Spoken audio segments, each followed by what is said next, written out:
So good morning to all of you. Today our topic is transcription. We have discussed about DNA replication.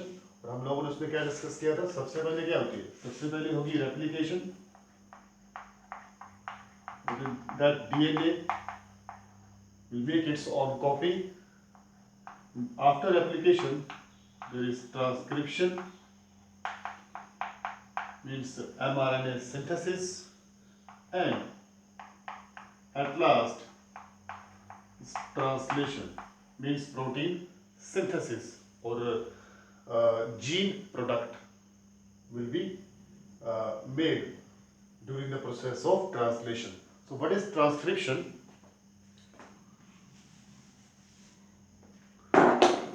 Transcription is all about the informations or codes which are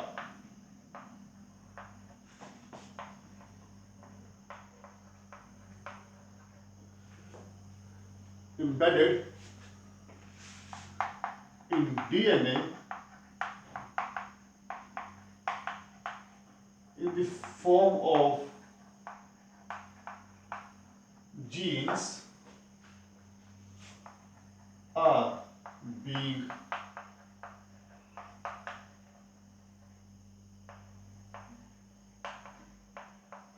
transcribed, यानी उनको transcribe किया जाएगा, उनको transcribed and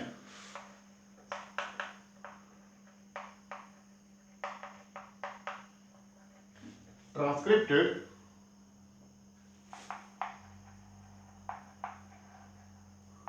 through mRNA. यानी सबसे पहले जो DNA है वो अपने आप को रेप्लिकेट करेगा, एक अपनी कॉपी तैयार करेगा. जब वो रेप्लिकेशन एंड हो जाएगी, फिर वो डीएनए अपना एक कॉम्प्लीमेंट्री स्ट्रैंड बनाएगा इन द फॉर्म ऑफ एमआरएनए. वही एमआरएनए आगे चल के प्रोटीन्स बनाने में मदद करेगा in the cytoplasm with the help of ribosomes. So what happens in case of transcription?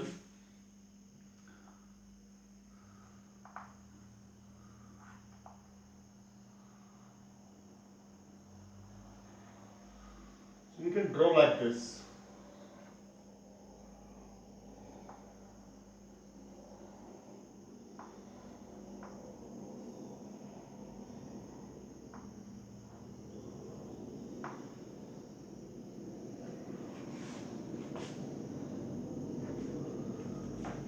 So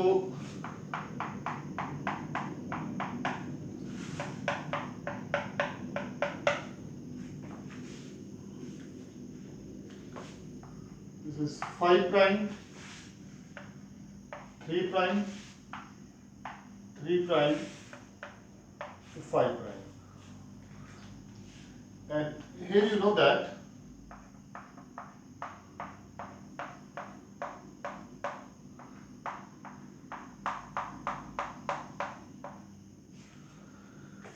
uncoiling of this DNA strand is actually done by, यहाँ पे क्या आपको मिलेगा? जो अनकॉइलिंग यहाँ पे रहेगी, अनकॉइलिंग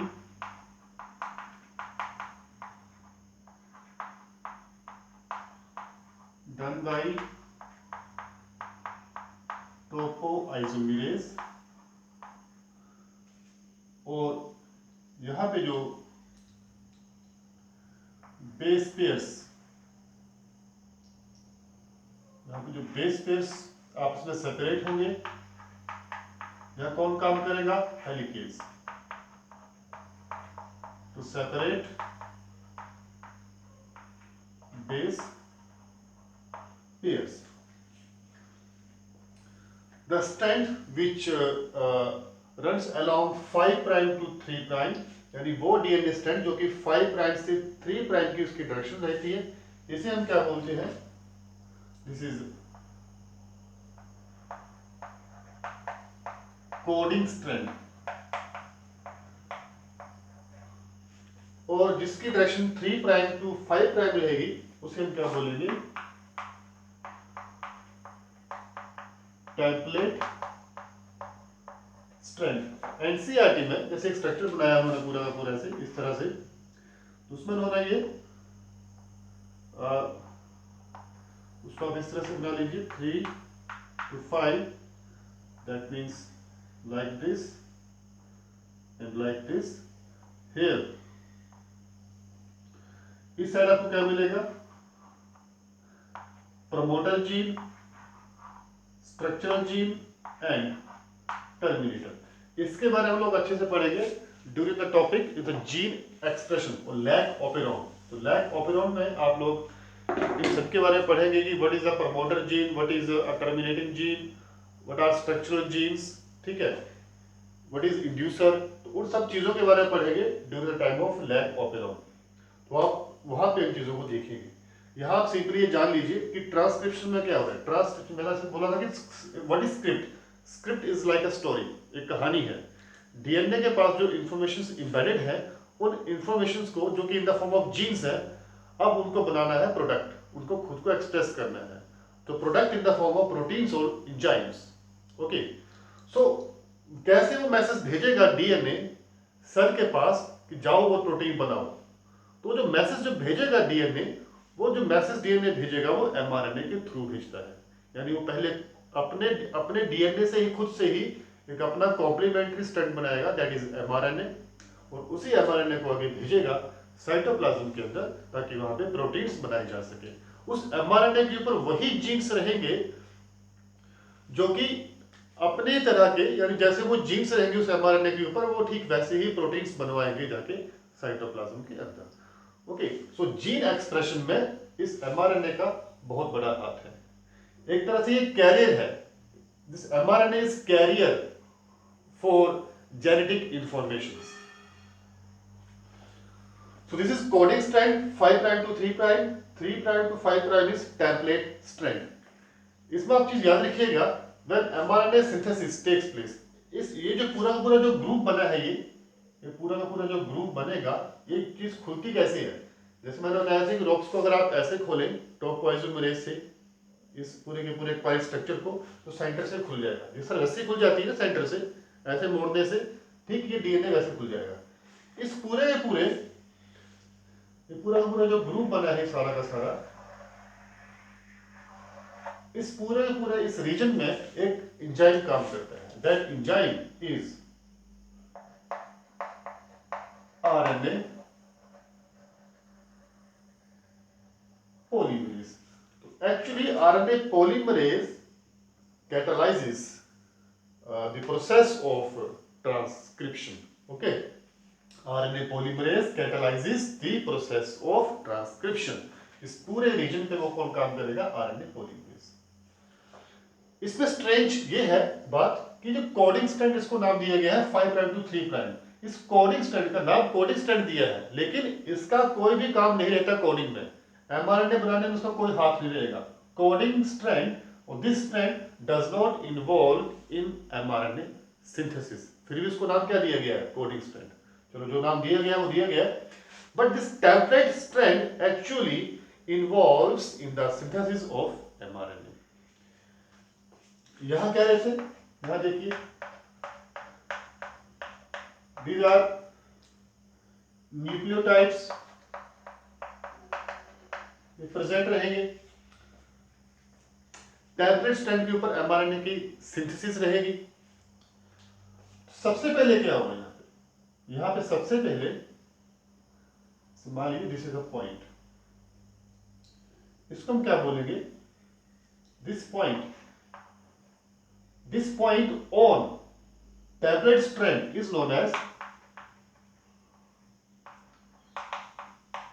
ट्रांसक्रिप्शन पॉइंट। इसी पॉइंट के ऊपर जो है वो एमआरएनए सिंथेसिस शुरू होती है।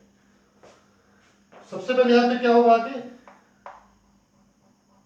यहां आके सबसे पहले जो है आपका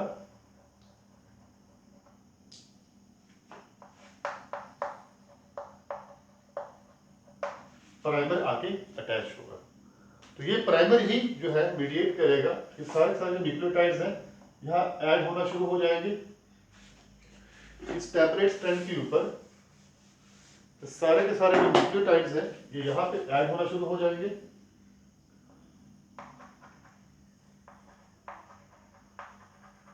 और यहां से ये डिटैच होना शुरू हो जाएगा। लेकिन यहां पे अगर आप एक चीज आप देखेंगे, जो अटैचमेंट होगी इन न्यूक्लियोटाइड्स की,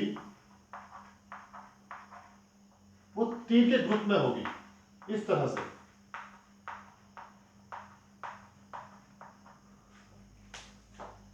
इस तरह से होगी ये।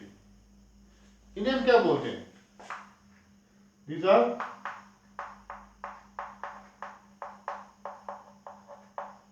Triplet codon. और आपको एक और बात याद रखनी है कि जो एमआरएनए जो सिंथेसिस होती है वो हमेशा 3 प्राइम टू 5 प्राइम डायरेक्शन में रहेगी। दिस इज एमआरएनए, और ये हमेशा 3 प्राइम टू 5 प्राइम डायरेक्शन में रहेगी आपकी एमआरएनए सिंथेसिस, टेम्पलेट स्ट्रैंड के ऊपर, जो कि 3 प्राइम टू 5 प्राइम डायरेक्शन पे है। कोडिंग स्ट्रैंड इसमें इन्वॉल्व नहीं करेगा। इस पूरे के पूरे ग्रुप में आरएनए पॉलीमरेज जो है वो काम करेगा। अब जो कि ये एमआरएनए है, it is single stranded and having this triplet codons. इन्हीं ट्रिपलेट कोडॉन जो है यही जेनेटिक इंफॉर्मेशन जो है वो कैरी करते हैं। जब हम एमआरएनए की बात करते हैं, मान लीजिए एमआरएनए है, इस एमआरएनए में कुछ एक रीजन्स ऐसे होते हैं, जैसे ये मान लीजिए, जो कि कोडिंग करते हैं, यानी कुछ एक रीजन वो होते हैं जहां पे जीन्स जो है वो एक्टिव होते हैं, वो आगे चल के जो वो प्रोटीन्स बनवाते हैं। तो the regions which code for various proteins और प्रोडक्ट्स, इनको हम क्या बोलते हैं? Exons. They do coding for genes to make proteins, or these are non-coding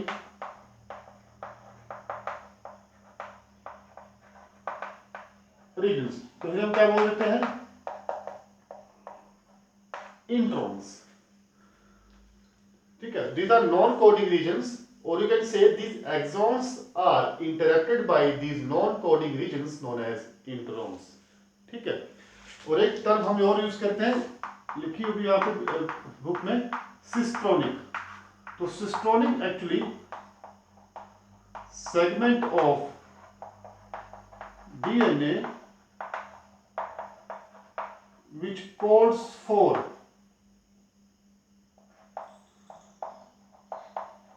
proteins, क्योंकि कोडिंग करता है प्रोटीन्स बनाने के लिए या प्रोडक्ट बनाने के लिए। ठीक है, कोड्स फॉर जीन्स, उसको बोलते हैं cistronic DNA. That segment of DNA which is active and which actually involves in the genetic expression in order to form gene products in the form of proteins or enzymes। So यहाँ पे आप simply ये आपको मैंने introduction दी है transcription के बारे में। Coding strand, template strand.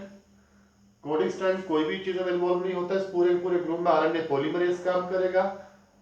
Template strand के ऊपर एमआरएनए सिंथेसिस होगी, न्यूक्लियोटाइड्स आके यहाँ पे जुड़ेंगे, ये ट्रिपलेट कोडॉन्स यहाँ पे आके बनेंगे इसमें। ठीक है, तो यहाँ पे एमआरएनए बनेगा with this triplet codon. This is a single stranded. The coding regions are known as exons or mRNA, and these coding regions are interacted by non-coding regions known as introns। तो आप simple इतना ही याद करिए अभी, तो आगे हम लोग इसके बारे में अच्छे से एलैबोरेटिव वे में हम आपको बताएंगे इसके बारे में। Thank you.